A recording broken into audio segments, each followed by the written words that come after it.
Hello lovelies, in this video we're going to be looking at inheritance and sex determination for your GCSE biology. So how do you actually look like what you look like?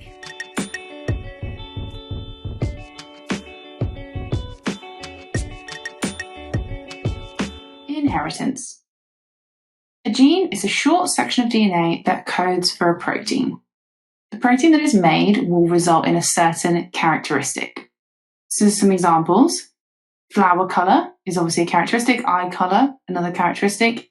Whether or not you could have this bitter taste for this chemical called PTC on your tongue is a characteristic. Whether you can roll your tongue into like a tube shape is a characteristic. Whether your earlobes are fully attached to the side of your head or not as well is another characteristic that's controlled by genes. There are different versions of each gene. These are known as alleles. The alleles a person has for each gene is known as their genotype.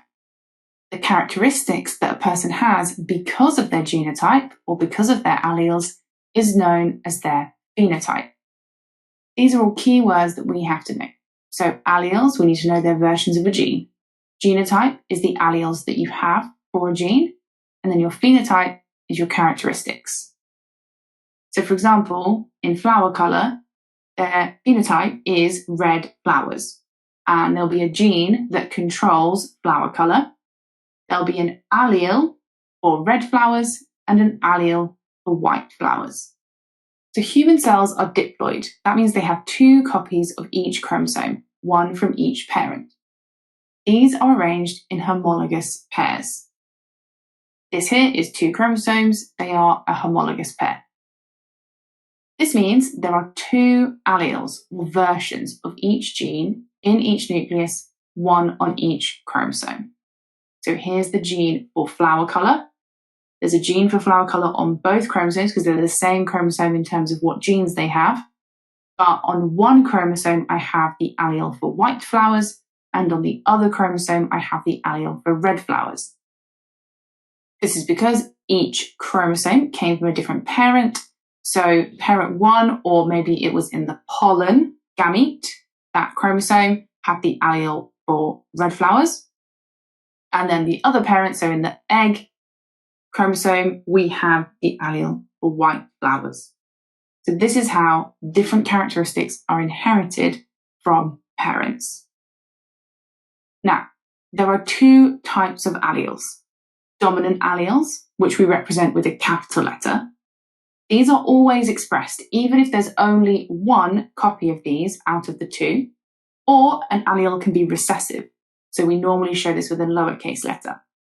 This is only expressed if there are 2 copies present in the genotype. So in this case, let's make allele 1 for red flowers capital R, which means it is dominant, and allele 2 for white flowers, let's make that recessive, and we'll give that a label of little r. So the genotype for this organism that has these alleles here is capital R, little r. The phenotype for this organism would be red flowers because it has 1 dominant allele, and that dominant allele codes for red flowers.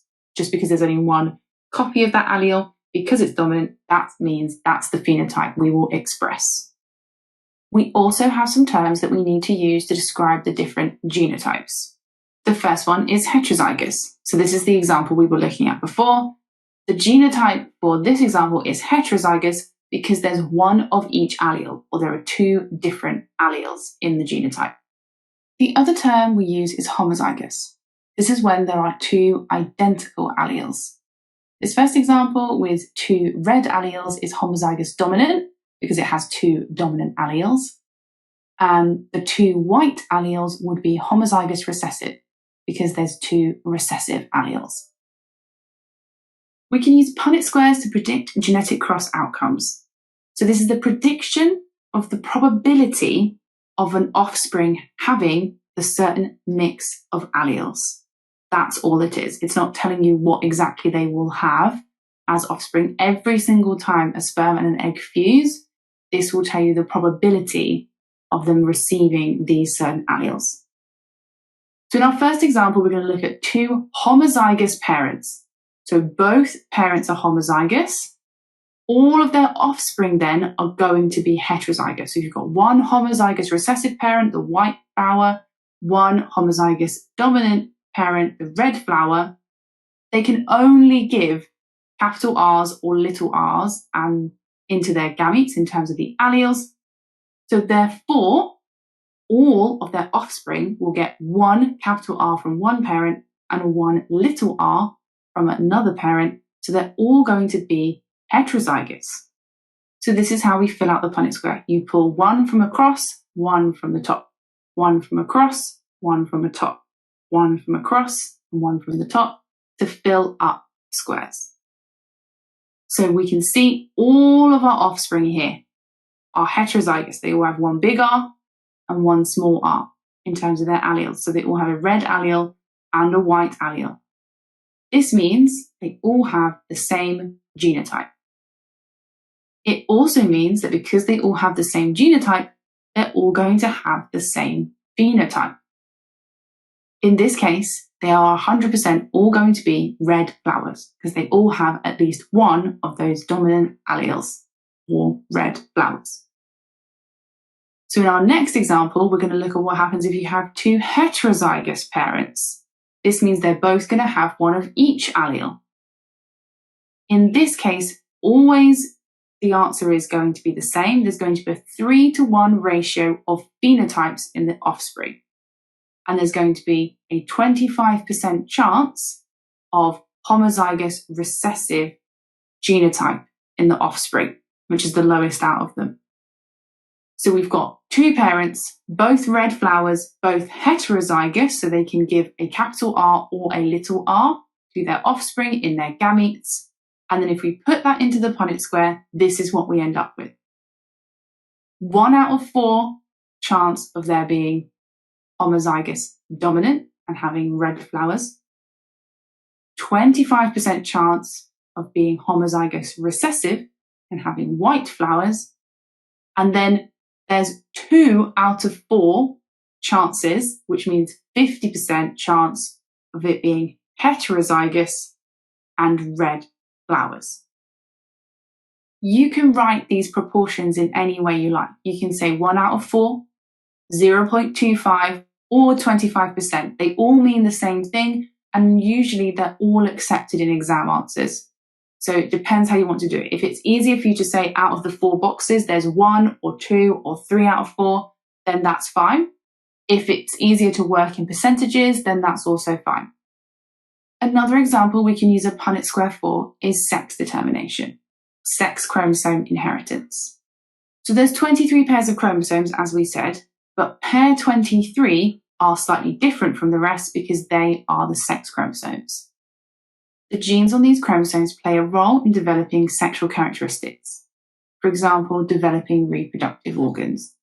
In humans, most biological females will have 2 X chromosomes, and most biological males will have 1 X chromosome and 1 Y chromosome.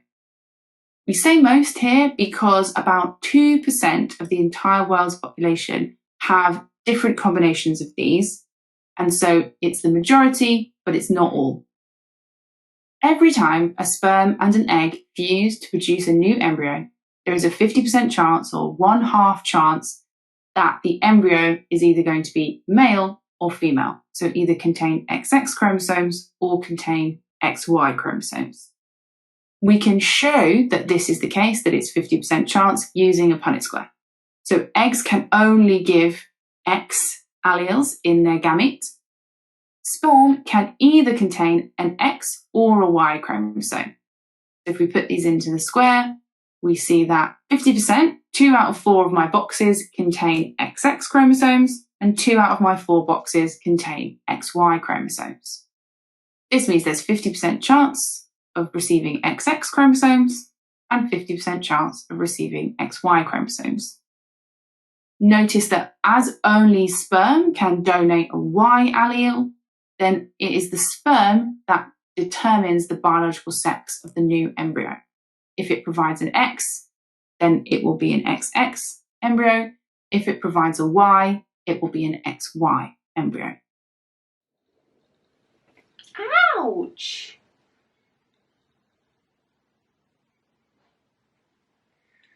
This is why in some videos I explain scratches.